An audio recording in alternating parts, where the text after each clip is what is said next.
This is the Gutsy Health Podcast with Juanique and Tristin and Juanique.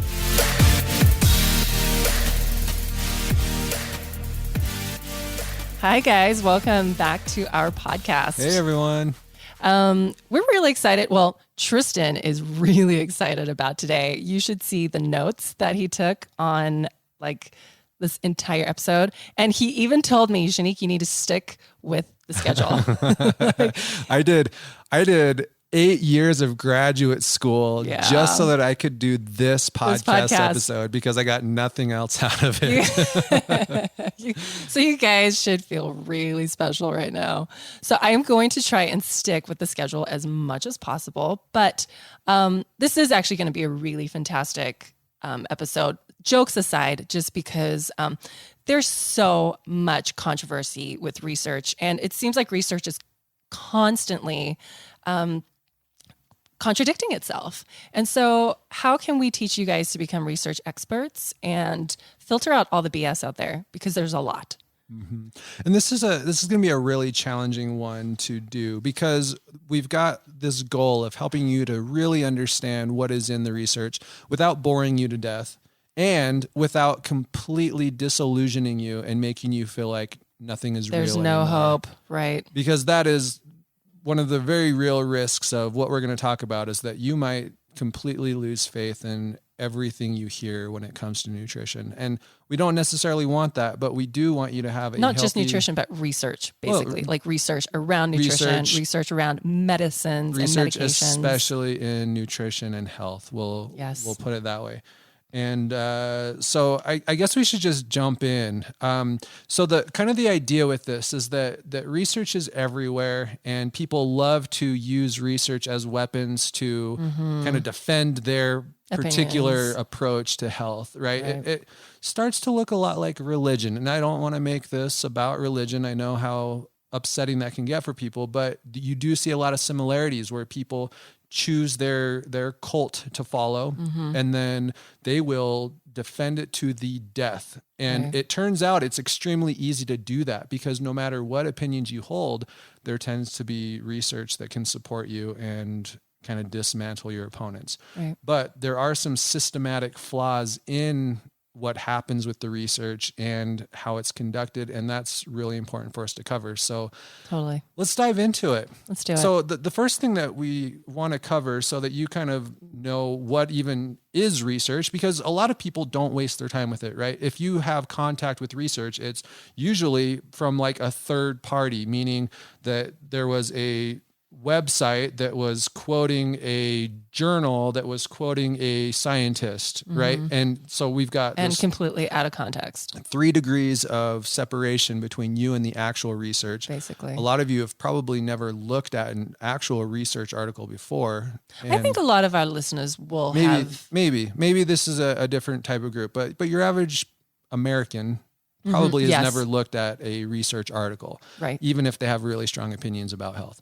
And I don't blame them because research can be really dry. It can be challenging to get through and make sense of. Lots of buzzwords and big words. And as it turns out, it's so full of what we call methodological errors that it's not even worth spending time on in some cases. So there are a few different types of research out there that are really commonly used to kind of, ultimately educate the public, even though it's not necessarily accomplishing that. So just to clarify, we're talking about research and not articles that quote research. Correct. Okay? When I say what you do, what most people do is they go on Facebook and they read this really inflammatory headline about a research article. That is an article. It's not research. And if you are lucky, they are going to put links to the research.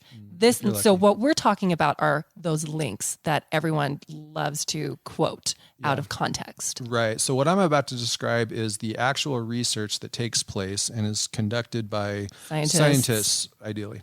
And there are a few different types. The most common is what's called epidemiological research. And what they do with that is a bunch of questionnaires, meaning they go out to the people and they ask them, what do you eat and how healthy are you? And then they put all this data together to come up with correlations, meaning how healthy are people that eat these foods? How healthy are people that eat these foods? What types of diseases tend to be more common with people that eat these types of foods, right? And ideally, what would happen is you could come up with enough of these correlations to put together a good plan for people. However, there are problems that come with that. Now, before we go into those problems, there are a few different types of this epidemiological research. Sometimes they literally just contact people and ask them, what do you eat and how healthy are you? And that's the only contact they ever have with these people. Sometimes they... And just to clarify, like with these epidemiological studies, they're trying to find the most average of average Joes. Okay, so people within the population that don't even represent everyone under the sun, potentially. Right. Yeah, I mean, they'll sometimes break it up into asking only females or asking only people of certain ethnicities. But for the most part, they're trying to cover as broad a group of people as they possibly can. And that means that, they're looking for the average person. And I mean, you can probably already think of one of the problems here. If we're looking at the average American, how healthy is that person? Right. Probably not very healthy. Does the average American represent you? Right. Because if they don't, then this research doesn't really apply to you. So sometimes they have one point of contact with them. They ask them questions. They say goodbye. That's the end of it. Sometimes they do follow them for a while, and they'll track their diets over the course of, a month, a year. It can vary. And they try to make longer correlations without just getting that single point of contact. Sometimes, they'll ask them, tell us about what you've been eating for the last 10 years. And then they try to come up with correlations based on that.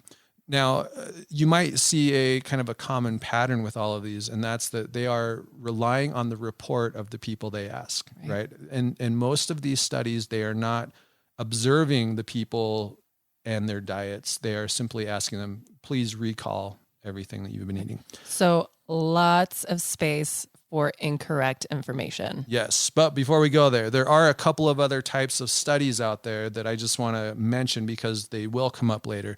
One of them is what's called the randomized control trial. And that's often referred to as the gold standard of science because what they do, or at least attempt to do, is control every single variable out there, right? They try to control what food goes into your mouth. They try to control how much exercise you get. They try to control how much sleep you get, right? I mean, there's all different things you can control, but they try to control as much as possible. And by doing that, they can account for a lot more of the variation that they see in the outcomes that show up. And a lot of people that read research love RCTs. Yeah. Because of the control, right? Yeah. It allows us to make more confident assumptions, I guess, about what the data is telling us. Right. There are limitations of that too that we'll get to. The biggest limitation being that it doesn't really correlate with real life, right? Exactly. We're not able to control everything in real life. So how well do these controlled trials apply to us as we go about our day without having all of the same amounts of sleep and types of foods and exercise and all of that, right? And then there's a third type of study worth mentioning here today, and that is kind of the chemical lab studies. So if you think of your archetypal scientist sitting in a laboratory with a petri dish and a bunch of chemicals, right? That's what this is, where they've got maybe a dish full of cancer cells and they're dropping different substances, types of vitamins maybe on the cancer cells and seeing what happens. Right. And then they report those results and we're left to sort of figure out how that applies to a human body. And in some ways it can, and in a lot of ways it really cannot. But that kind of constitutes the majority of the research that you'll see in the literature, which then gets passed on to the popular websites and different reporting publications out there, and then that gets passed on to people. So we're going to start getting into the problems with this now, but right off the bat, here's a question to ask yourself. Tell me every single food that you've eaten for the last 2 weeks. Ready, go. Juanique, go. Oh, you want me to do it? Sure, you do it since you're actually here. Tons of vegetables. What, tons? Yes. How many calories of vegetables and what kinds of vegetables? Oh, I don't know. Exactly. Different, all types of kinds, I guess. Okay. All right. How about sugars? How many added sugars did you have? Oh, I don't know. How many grams of red meat did you have? I have no idea. How many servings I had of some eggs? yesterday. I've probably had like maybe 6 eggs in the past week. Maybe. All right. But you guys kind of get the point, right? So that is essentially an epidemiological study we just carried out. Yeah. Obviously, the worst kind of your entire life. The sloppiest one possible. Yeah. But to be fair, not all that different from what happens in real life. Right. I'm going to jump ahead a little bit from our notes here and just say that most of these studies that they conduct where they're asking people to report on what they're eating end up so flawed that they are physiologically impossible. And what I mean by that is that people are reporting that they're eating so few calories that it's not sustainable. In real life, they would die from starvation. Right. Because like it can't even sustain their metabolic. There's this thing load. called the basal metabolic rate, which is how many calories your body needs just to sustain life. And that's if you really don't move all day long. Right. And these people are reporting that they are not even eating that many calories, right? And as it turns out, the higher a person's BMI, meaning the higher their weight is compared to their height, the more that gap grows between what their body needs just to sustain itself and how much they're reporting. Right. And that's just how broken this measurement system is. Right. And there's someone that we really like to follow. His name is Chris Kresser. He's very knowledgeable in the nutrition field. And he likes to say this, I don't know the word for word quote, but it's basically, if you had a scale that consistently was wrong and you knew it was always going to be wrong, would you use that scale to make decisions about what to do?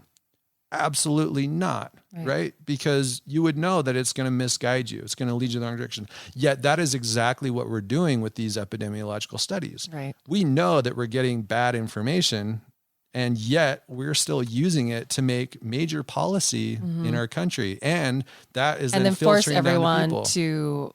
to abide by those policies as well. That's what's creating the common wisdom of our day. Yes. And that's probably why the average person is not very healthy, because they are full of common wisdom that is not very wise. Right. So there are a couple other issues. The biggest one, and this is one that I will harp on every day. This is just like hormesis that came up last time. I'm going to talk about it every chance I get. And that's this concept of correlation is not causation. And what that means is, do you want to say what that means, or do you want me to just say what that means? Go ahead, babe. You're doing awesome right now. So I'll just like comment every now and then from the peanut gallery. So you're in a roll. So correlation is how well two things kind of relate together, right? The more you eat, the more weight you gain. That's a positive correlation. Or the less you sleep, the sicker you get. That's a negative correlation. One gets lower, the other gets higher, right? And when we ask all these different questions about what do you eat and how healthy are you, that's basically what we're coming up with, is a bunch of correlations. We want to see how much does the amount of candy bars you eat in a week correlate with how many times you vomit in a week. And then we come away with this number that says, wow, they are, really well correlated.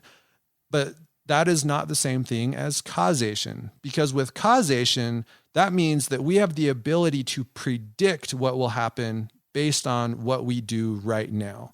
Meaning, if I spray you with a spray bottle, I can predict with 100% accuracy you're going to be wet, right? I mean, that's the most obvious causation thing that I can come up with right now. Right. But what I cannot predict with 100% accuracy is if I feed you a donut right now, I cannot predict with any accuracy how that's going to make you feel in 48 hours. But we can't predict that it's going to spike your insulin levels.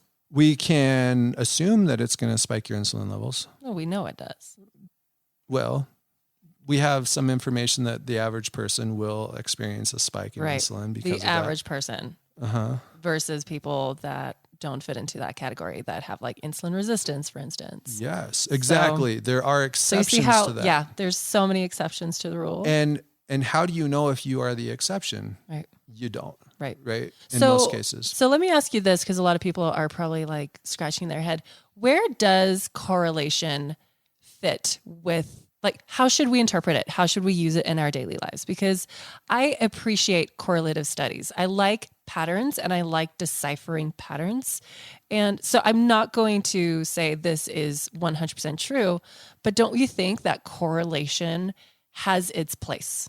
Correlation is playing with fire. That's the problem with it. Because as soon as you accept that correlation has authority, yes, you fall into the trap of having dogmatic. To equally accept all correlation. Because how do you know when that correlation is not actually causation? So can we accept correlation and keep an open mind that that opinion will potentially shift according to more research that comes out? I think that we can look at correlation as a guidepost of where to look in more detail. I love that. And that's the best that we can say about it. So do not use correlation as the golden rule or truth, or look at it like it's a Bible. The absolute worst thing you can do is change your lifestyle habits based on a correlative study. Right. Exactly. That's absolutely awful, because look at this. There's some research papers. There's all kinds of research papers out there that they not only come up with correlations, but they try to come up with sort of a predictive formula that says if you eat this much of this food, it's going to increase your risk of this disease by this much. So let me be more specific with that. Let's say we're looking at cups of coffee. So they found that drinking 3 cups of coffee actually increases longevity by some, 40%. I can't remember the exact number. But if you actually do the math on that and you calculate it out to lifespan, what you end up with is if you drink 3 cups of coffee every day, you will live 12 years longer. Right. Which is maybe ridiculous. that's true. Maybe that's true with coffee. Coffee is pretty amazing. It makes people feel really good. But it has a lot of antioxidants, all right? the other factors that come into play when it comes to health and longevity. So here's another one that's a little bit crazier. If you eat 12 hazelnuts a day, according to the correlation research out there, you will live 12 years longer. Right. Right, we're talking about hazelnuts here. They're not exactly a superfood, last I checked. Right. But you'll live 12 years longer based on the research out there. That ridiculous. Sounds a little bit shady, right? All right, so one more. But here's the thing is, like, people that write articles that you see on Facebook, they love this kind of stuff because it's sexy and it grabs your attention and they make money every time you click. It's really easy to write a sensational headline based on this type of a research thing. Exactly. And that's where they get you. And that's where you need to just go in with both eyes open. Right. So last one, just to illustrate just how ridiculous this is. If you eat 2 strips of bacon per day, it will decrease your lifespan by a decade. Now, that might sound reasonable. All the bacon to lovers out there are groaning. Right. That might sound reasonable to some people, but here's where it gets crazy. That is more than the amount your lifespan is decreased by smoking every day. And now, they're claiming, without really realizing it, they are claiming that eating bacon is worse for you than smoking. And I know there's a lot of vegans out there right now just cheering and saying, well, obviously everybody already knew that, but really that's kind of ridiculous. And then, there's a study from, the JAMA, right? The Journal of the American Medical Association, a really reputable journal. They went through a cookbook and they looked at all of the ingredients in this cookbook. And then they went to the literature and looked at all the correlation studies with these foods and cancer. 80% of the ingredients in this cookbook were positively correlated with cancer. 80% of the foods. This was not a crazy cookbook full of like deep fried donuts and whatever. So basically what you're saying is you can find any kind of research out there that will confirm your bias. So if you want to find research that says fruits are cancerous, you'll find it. If you want, I just read something on Facebook yesterday where they're like, eating ice cream for breakfast helps boost your mental stamina. You know? And so you can literally find anything that confirms anything. Right. And that's obviously problematic when it comes to trying to make decisions in your own life. Now, Let's see what else is worth. We have, by the way, I am using research studies to tear apart the research here, and I see the irony in that. But there's gonna be a download that you can go and snag that has all of this information. It has all the tons of links, research links. Graphics. I think it's going to be really helpful for people that do want to get a little bit down and dirty with the data on this. Mm-hmm. But just know that I'm not just pulling the stuff out of the air. This is very serious scientists who see how their own field is being kind of corrupted and used improperly by other scientists. Even we haven't even talked about this yet, but scientists themselves are guilty of creating sensationalist headlines based on their own research, because they will do a correlation study and in their own paper, they will make assumptions based off of that research that is not actually scientifically valid. So they'll see a correlation between hazelnuts and lifespan. And then they'll say, therefore, we think everybody should eat more hazelnuts every day. And while that might seem like a reasonable thing to claim, the science does not allow you to actually claim that. They're breaking some of the most foundational principles of good science by doing that, which just gives all the more ammo for these other, sensationalist headline writers like BuzzFeed to run with it and make a big deal out of it. And then of course it filters out to the government organizations who then make policy based off of this very flimsy science. And then we get to a situation where the whole country is just eating terrible foods and making terrible health decisions and calling it the most obvious truth out there. It's and we haven't even gone into financial bias, guys. Oh gosh, I know. I know. That's probably going to take up like the next 40 minutes. So I'm actually going to skip the section on the different types of bias out there that people have when they report, because I feel like we kind of covered that pretty well. But there are lots of ways that bias can kind of mess up these reports. And it's not even that people are intentionally misleading with what they report. It's just that our brains are designed to take certain shortcuts, right? We subconsciously, if not consciously, want ourselves to look good in front of others. And that's why we report eating fewer calories than we really do. Not because we're trying to lie, but because our brain will literally forget some of the things that we ate in order to look better when we have to report it. We also, this is a huge trap that people fall into all the time, including the scientists, and that's this idea of reverse causation. And with reverse causation, that's the idea that we see a correlation and we say, oh, bacon is correlated with lower lifespan. Therefore, bacon causes a lower lifespan, right? That would be what people assume is true about it. But when you actually get down to it, that correlation could easily be saying the opposite, right? People who are not going to live very long because they've got maybe bad genes or something also tend to have a love for bacon. Right. So the bacon has nothing to do with the fact that they're not living as long. It just has to do with who it attracts. Yeah, exactly. Got it. Right. And you can do the same thing with cancer. You could say that soybeans cause cancer, right? There's correlation that shows that. But you could also say people that have cancer also love soybeans. So maybe the cancer actually causes a craving for soybeans. We're not saying this is true, guys. We're just using these as extreme examples. What we're saying is that it's just as ridiculous to claim a food causes cancer based on correlation as it is to say that cancer causes you to crave certain foods. Yes. Now, what if there are thousands and thousands of research papers that all come to the same correlations? Are they all using the same flawed methods?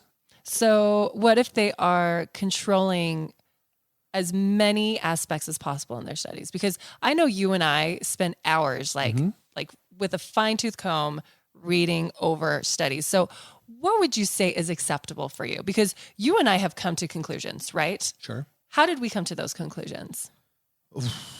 Well, I mean, usually through experience, right? Is that what you're referring to? I would like experience, but there is research that we actually do rely on. Like because I love research and you love research. So explain to people what is happening in our minds when we are utilizing some of the better research to help educate our clients? So there's going to be a lot that goes into that. And part of it is there's faith involved in this. I'm not going to pretend that everything we do is entirely based on scientifically valid data, right? Because at some point you do have to guess, because there's always going to be a gap out there between what we know and what we have to decide on. Well, and before, because I don't want to forget this, a lot of the time we come to these conclusions based on anecdotal evidence as well.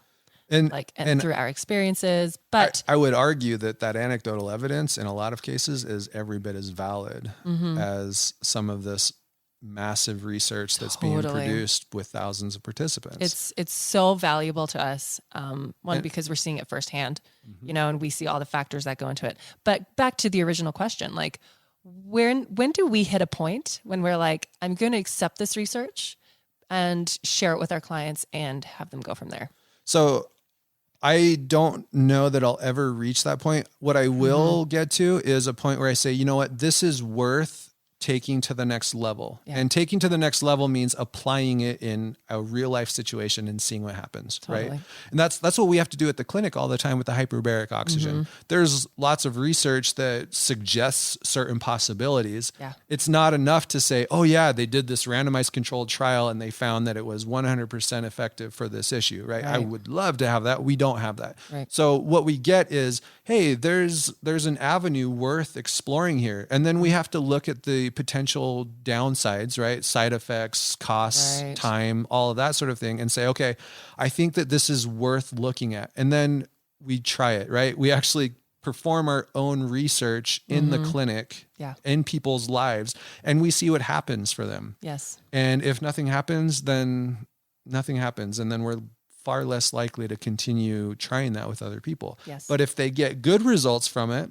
that to me is way more valuable than all of the research out there saying, we looked at thousands of correlations and look at this, right? Right. So ultimately, good science is the science that applies to you personally on an individual level. Yeah. Right. That's the only kind that is actually relevant to you. Because even if they do a randomized control trial and they literally do control for everything out there, you're not part of that study. Right. You do not have the same physiology or environment or genetic code as the people in the study. Exactly. You might be that one individual who responds completely in the opposite direction to a particular food than everybody else. So basically the takeaway that I think Tristin is trying to get at is use science and put it in a space that doesn't create immovable rules for you. Is that what you're trying to say? Yeah, I think that's a big part of it. Always keep an open mind, always keep researching. But I'm not done breaking this down and making people feel horrible yet. I'm not ready to give them hope. I'm trying to give people hope and you're just like, I just want to tear this whole thing down. So, so keep going. Also, are you really proud of me that I am sticking to the topic and the bullet points? You're doing great. I'm so proud. I'm so proud.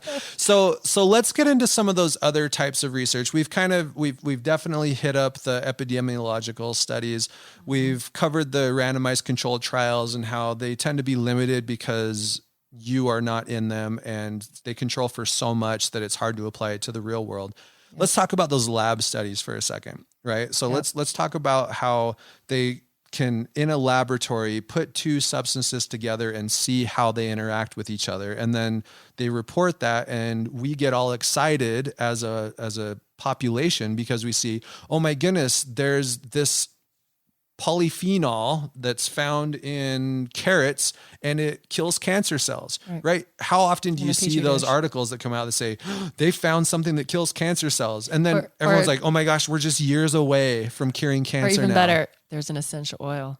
Oh, yeah. So a few years ago, it was Boswellia. Thank you. Frankincense is the popular word for that. I cannot tell you how many people sent me all of these articles on how frankincense could kill cancer and we should do enemas for Tristin. So yeah, frankincense enemas. I mean, that could still be fun, but so here's where the research saved us a lot of time and trouble, right? As we actually dug into the research, we found the limitations that the popular media was not reporting on, which is that in order for your body to actually get this boswellia component into it, so not just the frankincense, it has to be the boswellia. Mm-hmm.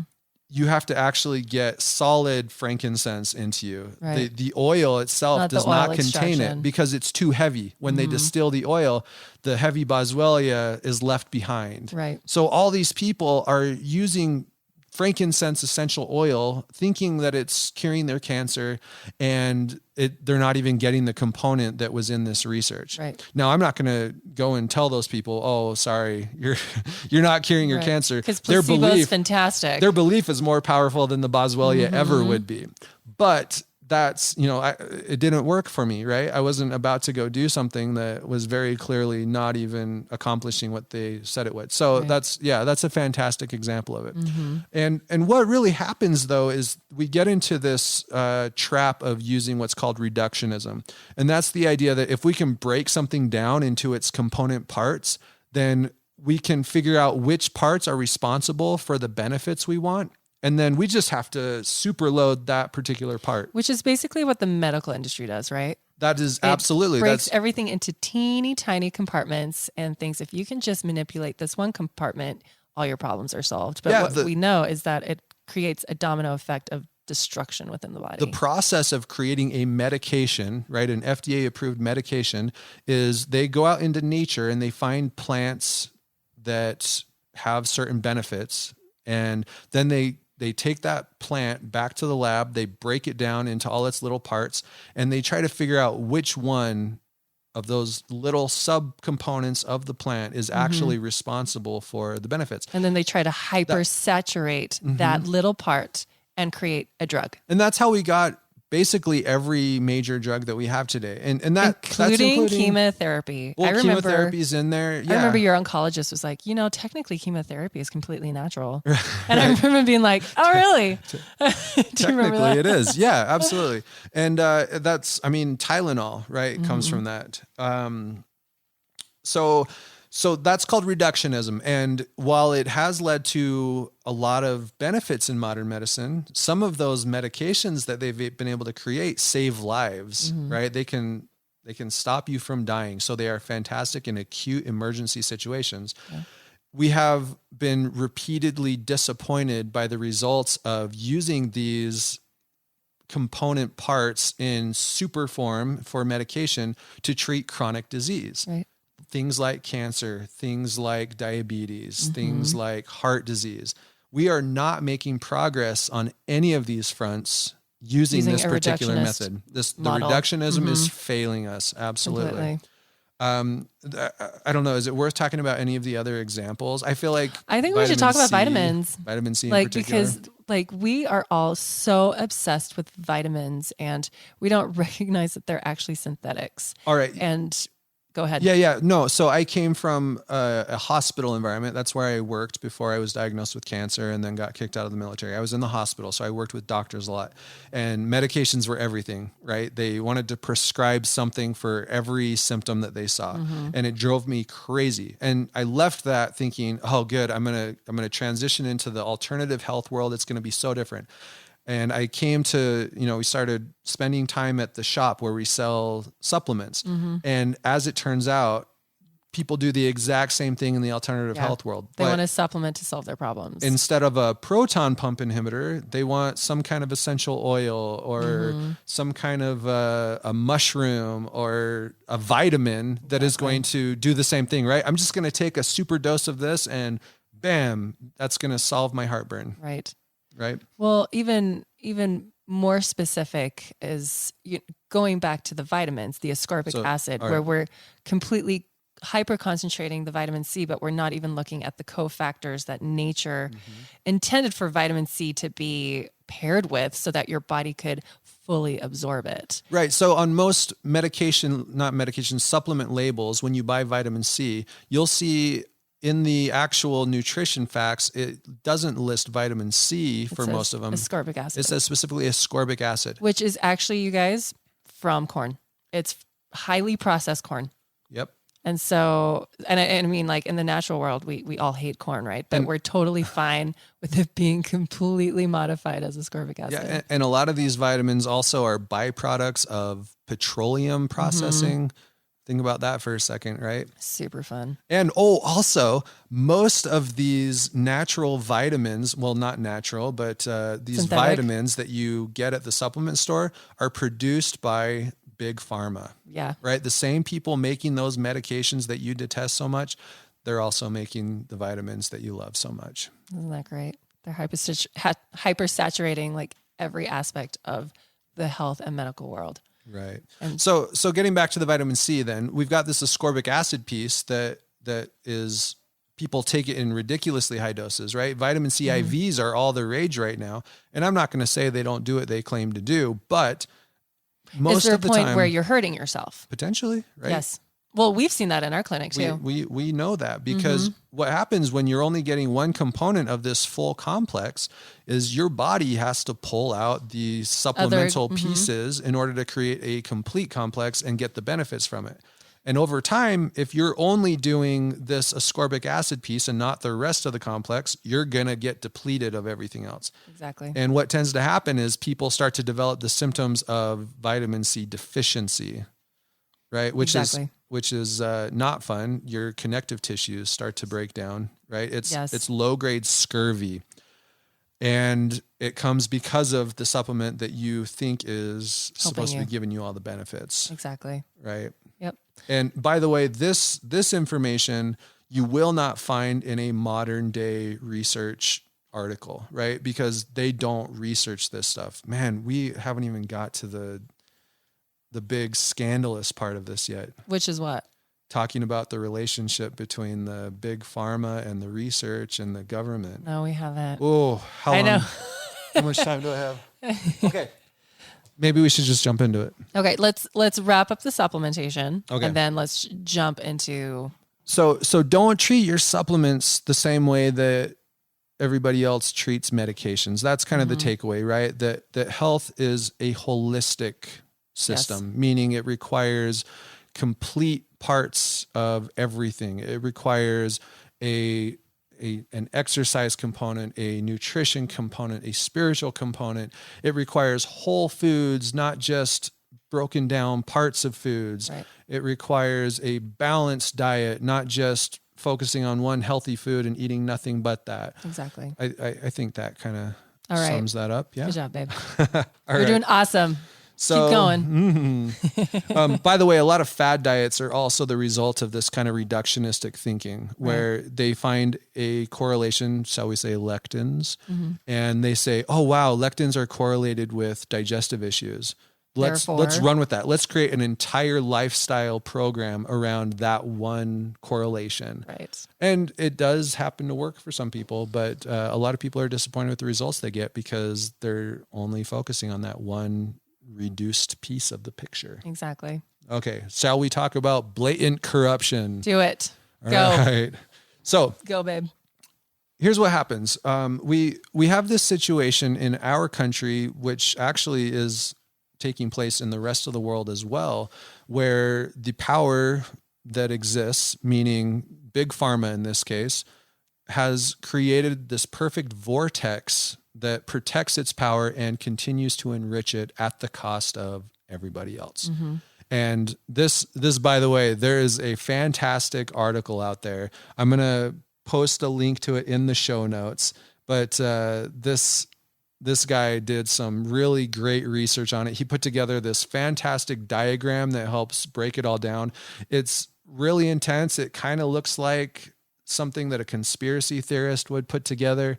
But once you start digging into it, you see that this whole thing, it's research based. This guy is using the research to show you how corrupt the research is. Yep. So it's kind of cool stuff, but it's also really disturbing. So what happens is, first, the politicians out there are affected by lobbyists, right? We all know how lobbyists have a lot of influence on Capitol Hill. They're able to, AKA lots of money. They have money, right? Tons of money. And because of their money, they're able to get FaceTime. And because they have FaceTime, they're able to get their ideas passed across the politicians. So the politicians pass these laws that accomplish a couple of really important things for the drug companies. First, they defund the nonprofit research organizations. And what are those? It's the universities, right? One of the primary purposes of universities, in addition to educating young minds, is to create research and to help guide American policy with evidence. Exactly. So let me pause you here. When you were in your PhD program, who was funding your research? All right. So how does that look? You've walked this walk. Explain to us what that looks like. So one of the first research studies that I participated in as a graduate student, and I ran this study, was paid for by the same group that we were researching. Does that make sense? So what was it on? We were looking at a specific type of group therapy. And which group therapy? Do you want me to name it? I don't know if I want to name it. Okay, never mind. I'm not comfortable naming it, but it's a specific type of group therapy that is only done by a specific group of practitioners in America, mostly in America. So it's a style of therapy. A style of therapy. And they were paying for you to see if this style of therapy was effective. Exactly. Okay. Yep. And of course they invited me to their conferences. They fed us, they housed us. Wined and dined you. You could say that. Yep. And then we were expected to come back with our results and tell them what the research thought about their study. Yeah. Now, I'm not going to tell you that we were changing the outcomes that we saw because there was money involved, right? We weren't lying in order to support what they wanted us to conclude. Right. But I can guarantee that subconsciously there was a factor there. And in fact, the research does show, certainly there's pressure. Yep. But the research does show that when a company is paying for research to be conducted, the research is like twice as likely to show good results in favor of that company. Exactly. That is, and it happens systematically. So it's not just chance that that's occurring. Like there's a problem. Like for instance, as a great example, was it 1965, where the sugar manufacturing companies actually paid Harvard researchers, Harvard guys, like Harvard researchers, to prove that fat made you fat and not sugar. So sugar companies paying researchers to tell everyone, look over there. There's the problem. It's not the sugar. So it's the fat. Prior to that, in the 1950s, research had started trickling out, showing a correlation between sugar and... Now, mind you, just a correlation, but there was starting to become public sentiment against sugar because of the cardiovascular issues that it seemed to be creating. Right. And the big players in the sugar industry, right, they went to Harvard and they said, hey, here's a bunch of money. Will you do a study on this? And Harvard published these studies showing, oh my goodness, cholesterol is so terrible. Fat is so bad. Look what it's doing to our hearts. And it started a tidal wave of public policy and research that still trickled into the early 2000s. To this day, people are still terrified to eat fat because they think it makes people think fat. Cholesterol is awful. They think it's a poison. And what do we know about cholesterol? Did we talk about this already? No. What do we know about cholesterol? That we talked about it in a different podcast. It makes hormones. It literally is like the outer layer of every single cell in your body. If you don't have cholesterol, you're not making hormones. You're not making energy. You cannot function properly. And more recently, we're also finding that the cholesterol you eat is not actually related to the cholesterol in your blood. So, unfortunately, we have already had 50 years of public policy and public sentiment against it. And in the meantime, we've gotten sicker and sicker. Totally. Right. So back to our little power vortex here, right? So first you've got the drug companies. I don't know what came first at this point. It's been going on for so long, but politicians pass pro-drug policy and they make it harder and harder for independent research to take place. Right. And then the second thing that happens is international trade agreements are created in favor of these drug companies because they help export the same system to other countries, right? They have clauses that prevent other countries from basically creating competition for the American pharmaceutical industry. Right. For example, actually, I don't know if I could give specific examples. They're trying to come up with trade agreements that prevent Canada for charging lower drug prices, like insulin, for instance, on things like insulin than they do in the United States. Because what'll happen is people will then just go to Canada to get their drugs, or they'll have they their, actually their are family doing members. that. Tons of people try to get their insulin from Canada. I think there was a politician who actually said that that's what people should do, because they were asking questions about, this is so frustrating that it's so expensive here and so cheap in Canada. It's like, well, you should just go to Canada and get it. Right. Like that was going to be a matter of public policy. Public policy is go to Canada if you want cheap drugs. Ridiculous. We can't do that here. But then the other thing that happens is they make it almost mandatory for other countries to use American drugs. I don't really want to pull out the vaccination issue, but that is one of the drug categories that they try to push on other countries through these trade agreements. Exactly. And they do it under the guise of humanitarian aid, right? We just want to help these countries, so we're going to force them to use our medications. Right.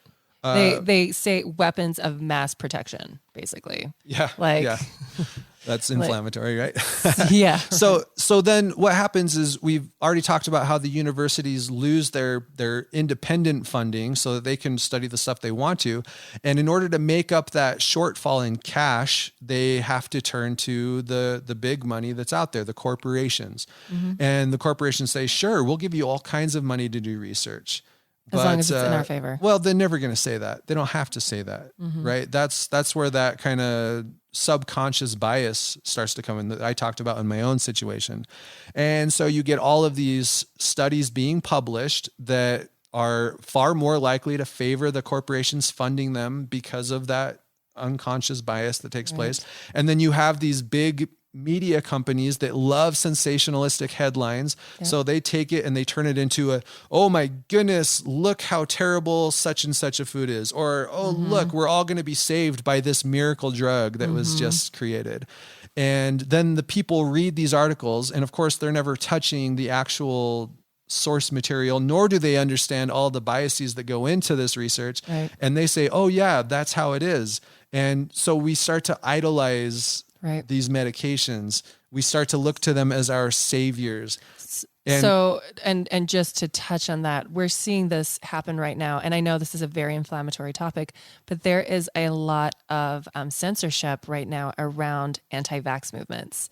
And I'm not saying this is an anti-vax podcast, but like blocking any information on any opinion is just wrong. It's un-American, and we should be able to have conversations about these things. But for instance, a lot of doctors, alternative doctors, are pointing out to everyone online, like, for instance, when you go into Google and you type things in Google like vaccines are, and then it says safe, blah, blah, blah, blah, blah. And then it says organic foods are a myth, not true. And so even Google and Facebook and Instagram are working with Big Pharma and these drug companies to subconsciously sway the opinions of everyone else.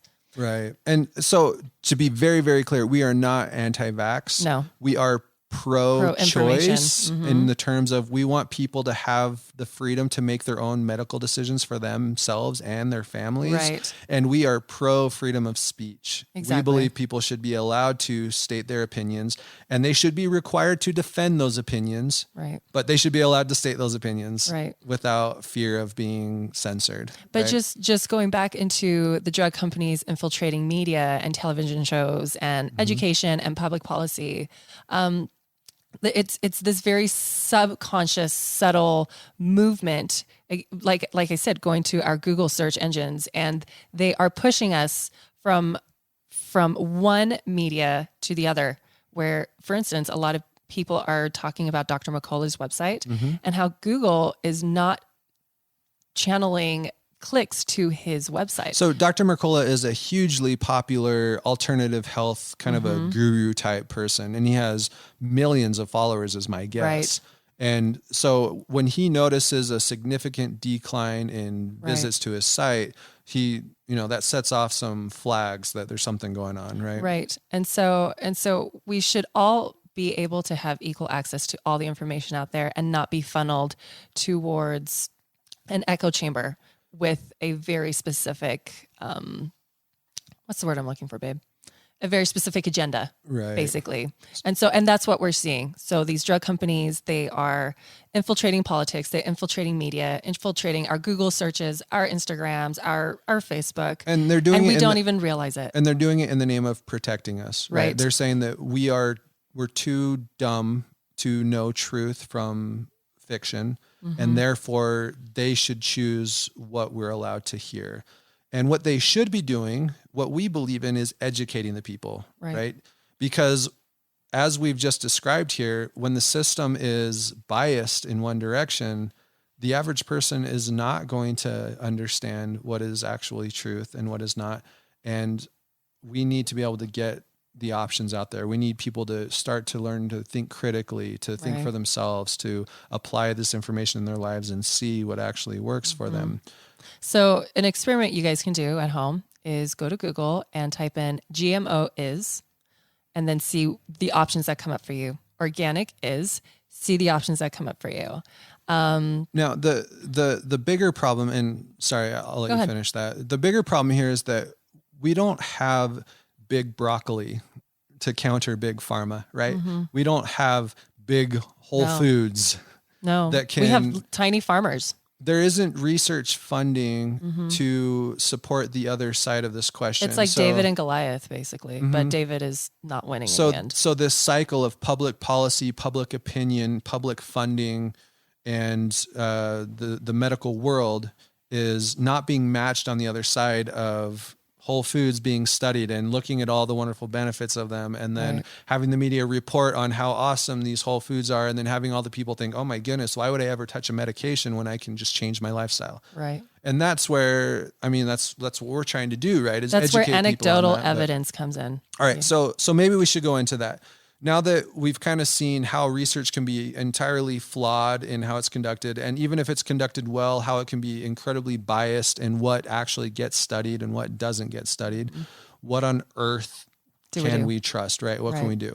And there are really three primary things that I could come up with that I think are trustworthy. The first really is personalized nutrition, meaning get yourself tested, right? Do the blood testing, do the nutritional testing. Look at your entire health history. Yeah. Yeah. I mentioned this on the other podcast. Like, how many times have you taken antibiotics? That's going to completely change the way you metabolize nutrients. So look at your health history, do the blood work, do some testing, and see where you need to go from there. Right. Or like really do a workup with a good nutritionist, and just based on your history alone, they might be able to figure out 90% of what's going on. Now, I want to emphasize a good nutritionist. Doctors are not nutritionists, guys. They don't go to your doctor and ask them how you should eat food, because they're going to tell you to drink V8 or something. Unless no, they V8 is not a vegetable, guys. It's so many vegetables, actually. So many people ask me, I probably get that question once a week. Can I drink V8 as a vegetable serving? And I'm like, no. Doesn't count. Doesn't count. So don't go to doctors for nutrition advice. Unless that doctor did extra studying to become a nutritional counselor expert on or top something. of it, right? Exactly. But most of them haven't. But okay, so that's number one. Get some personalized recommendations. That's really the most important thing you can do. The next thing is clinical experience. And this is, for me, by far the most important thing. What has worked for other people in the real world, right? We have mentors. These are nutritionists, doctors, whatever, who have been working with people for decades. Yes. Cecilia, right? Your mom is another one. And they've found what works because they've seen it happen over and over and over again. Yes. In other words, it's repeatable for them. Yep. It's predictable. Yep. That's good science. Yep. That's really good science. And it's actually causative, because they can take a person who's sick, they can give them a recommendation, that recommendation gets applied, and then they see the results of it. And if it's good over and over and over again, bam, you've got yourself causation right there. Yep. And that is way more valuable than any correlation study that has 500,000 participants. Yep. And then the last thing, and actually this one is the most important for you, and that is your personal experience. Exactly. It's also the hardest one because we've been trained not to trust our personal experience. We've been trained to trust the doctor's opinions. We've been trained to trust everything but us, right? Even if you do something and over again, you get good results from it. As soon as a doctor tells you that doesn't actually work, right? So many people, it stops working for them. It's the opposite of the placebo effect. It's the nocebo effect. Right. And it's very powerful. It's very real, and it's very detrimental. Yes. So those are the three things. Get some personalized recommendations. Trust the clinical wisdom of people who have been in the trenches for a long time. T-shirts, basically. And then learn to trust yourself. Learn to develop your intuition and to believe what it's telling you. Exactly. And that's what we're about, right? We want to empower you to trust yourself, to be able to be your own self-advocate. Yeah. To be able to come up with solutions that you know will work and to follow through on those and get results. Yeah. Like take the information that we share with you and research it, and then keep looking in other places. Like I even tell people, don't trust your doctors. Don't even like fully trust us, because we only have so much information. Now we're constantly looking for more information to help our clients and to help you guys. But there's only two of us, and there's like mountains and mountains of info out there. So start digging if you want, And going forward, you'll probably notice a lot where we do talk about research and a potential conclusion is drawn based on research, and you'll hear me go, oh, you'll hear the groans coming from Tristin, because this is what goes into that, right? I know all of the bias. I know all of the inaccurate methodology that happens. I know all of the political issues that play into these things. Yeah. And so I'm always hesitant to jump into believing one of these research articles until I'm able to apply it in a personal and clinical history sense and all of that. Exactly. So hopefully that was helpful, guys. And I just want to share a quick story. This is Tristin that has completely transformed his opinions on research. When he was in his PhD program, I would bring him information and he'd always be like, where's the research? Where's the research? Show me the research. That's not peer-reviewed research. I'm not going to read it. So for Tristin to do this 180 and tell you to question everything, it means he has done some really deep soul searching and research searching, actually. And he realized that the research failed him over and over and over again. And so he learned that he could use it objectively, but not personalize it. And I think where we've come to is more of a middle ground, right? Where you've got the kind of the intuitive wisdom that is very popular in alternative health. Yep. You have the research data that is popular in conventional medicine. And somewhere betwixt the two, you have the middle ground that tends to lead to actual truth. Exactly. Right. And our goal is to help people find that for themselves. And our goal is to kind of spread the word. Exactly. Now, like I said before, I've got this download that we're going to make available on the show notes, where you can come and see all of this data that I put together. You can kind of just get the big picture that went into this episode and Tristin's dig deeper. Left brain just exploding all over the place. And I highly recommend you check it out. Send it to your doctor. Why are you laughing? Send it to your doctor, who will not read it. Who won't read it. But yeah, we really respect doctors, guys. I promise. And I guess that's it. Is there anything else we need to hit? That's it. Great. Thanks, you guys, for checking in. Came in at just about an hour. Not too bad. Yeah. See you next time.